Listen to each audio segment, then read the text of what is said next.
Ya, sekarang kita akan membahas terkait dengan neraca lajur. Setelah tadi kita membuat jurnal penyesuaian, selanjutnya kita akan membuat neraca lajur. Jadi teman-teman buat tabel 12 kolom ditambah akunnya 1 kolom, jadi ada 13 kolom. Ya, kita akan melihat jurnal penyesuaian yang sudah kita buat, kemudian kita salin ke kolom jurnal penyesuaian sesuai dengan debit kreditnya gitu ya. Jadi misalnya tadi saja untuk nomor 1 itu adalah ada beban penyusutan peralatan di debit 13.000, maka kita isikan di jurnal penyesuaian beban penyusutan peralatan 13.000 gitu. Kemudian ada akumulasi penyusutan peralatan, karena belum ada maka kita tambahkan di kolomnya akumulasi penyusutan peralatan, kita simpan di kredit 13.000.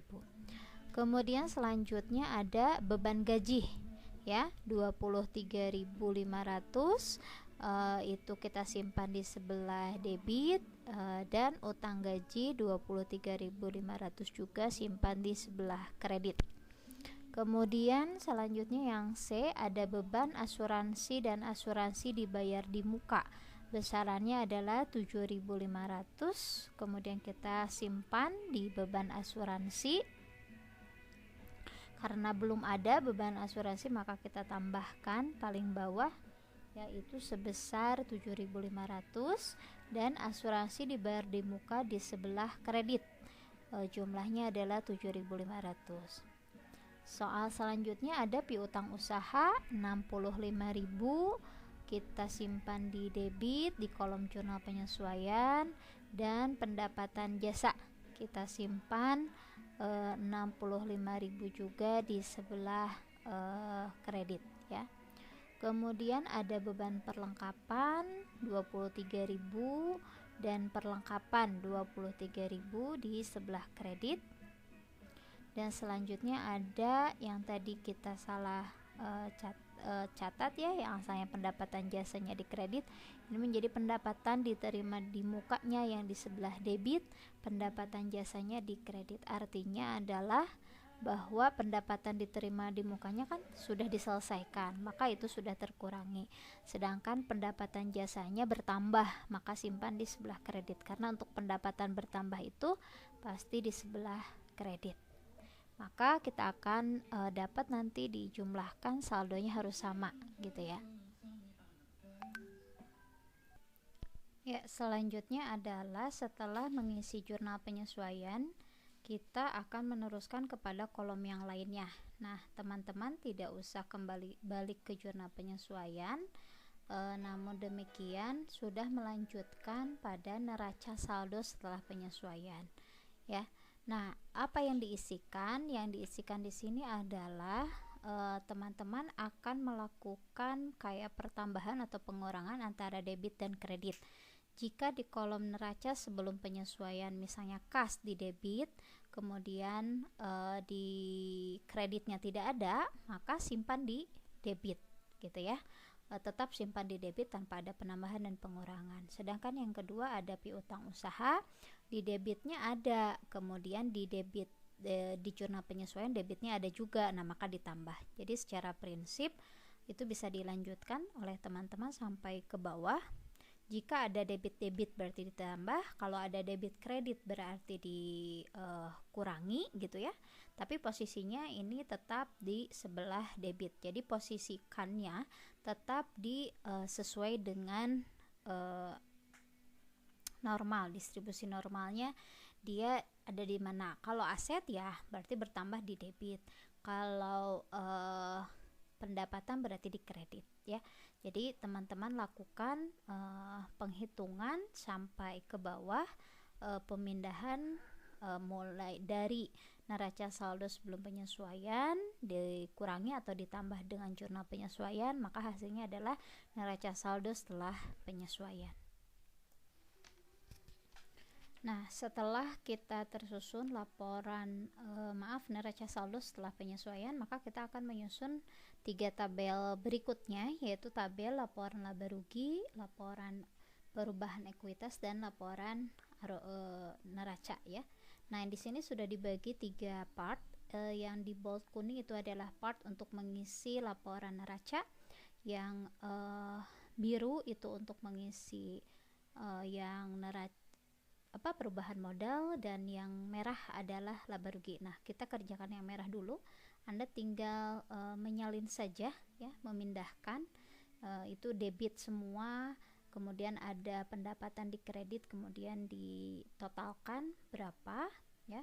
Nanti pasti antara beban atau pendapatan yang paling besar. Nah, jika beban yang paling besar, maka simpan selisihnya itu di tempat yang paling sedikit nominalnya gitu ya.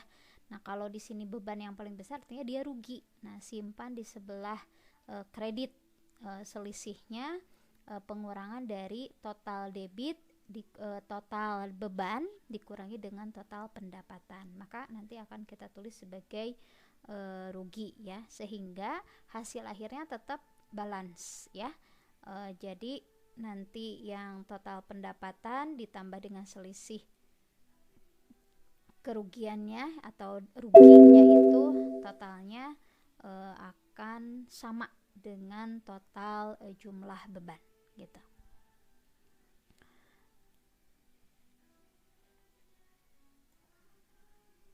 Kemudian kita akan mengisi kolom laporan perubahan modal. Maka tadi yang kita simpan selisihnya itu kita akui sebagai kerugian ya. Kita kasih keterangan, berarti di sana rugi.